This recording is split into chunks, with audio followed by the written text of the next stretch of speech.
അപ്പോൾ നമുക്കിന്ന് പഴം കൊഴുക്കട്ട ഉണ്ടാക്കാം. അതിനായിട്ട് ഞാൻ നേന്ത്രപ്പഴം പുഴുങ്ങാൻ വെച്ചിട്ടുണ്ട്.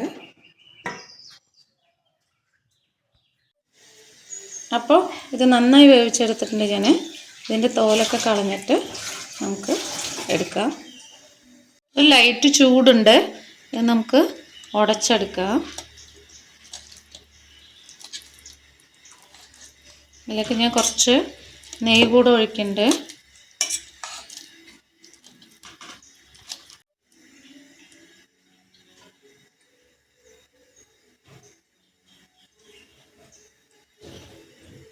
നന്നായി ഇത് ഉടച്ചെടുക്കാം.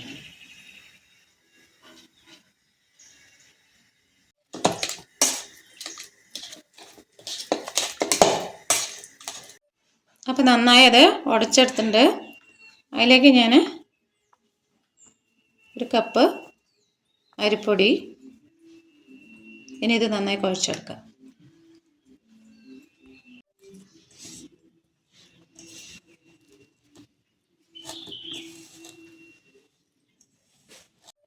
ഇത് നന്നായി കുഴച്ചിട്ടുണ്ട്. ഇനി കുഴയ്ക്കുമ്പോൾ വെള്ളം പോരാ, വെള്ളം വേണമെന്നുണ്ടെങ്കിൽ ചുടുവെള്ളം ഇങ്ങനെ തളിച്ചാൽ മാത്രം മതി.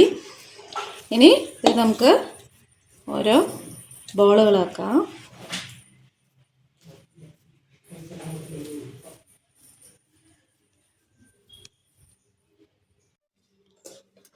അങ്ങനെയൊക്കെ ഞാൻ തേങ്ങയും വെല്ലവും കൂടെ ഒരുമിച്ച് മിക്സ് ചെയ്ത് വെച്ചിട്ടുണ്ട്. നന്നായി ഫില്ലിങ്സ് നിറച്ച് വയ്ക്കുക.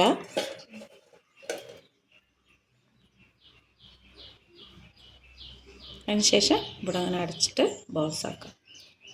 നമ്മൾ നമ്മുടെ കൽമാസ് ഉണ്ടാക്കിയ പോലെ.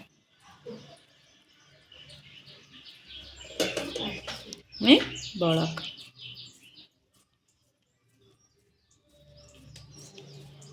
അപ്പം നമ്മളിത് വേകാൻ വയ്ക്കാം. ഇഡ്ഡലി ചെമ്പിൽ നമ്മളത് വേകാം. അപ്പം ഇത് അടച്ചു വെച്ച് വേവിച്ചെടുക്കാം. നമ്മുടെ കൊഴുക്കട്ട റെഡി ആയിട്ടുണ്ട്. വേറൊരു ടേസ്റ്റാണ്. അപ്പോൾ എല്ലാവരും ട്രൈ ചെയ്യുക, ലൈക്ക് ചെയ്യുക, ഷെയർ ചെയ്യുക, കമൻറ്റ് ചെയ്യുക. ഇത് ഉണ്ടാക്കി നോക്കിയിട്ട് കമൻറ്റ് ചെയ്യുക. Okay, thank you.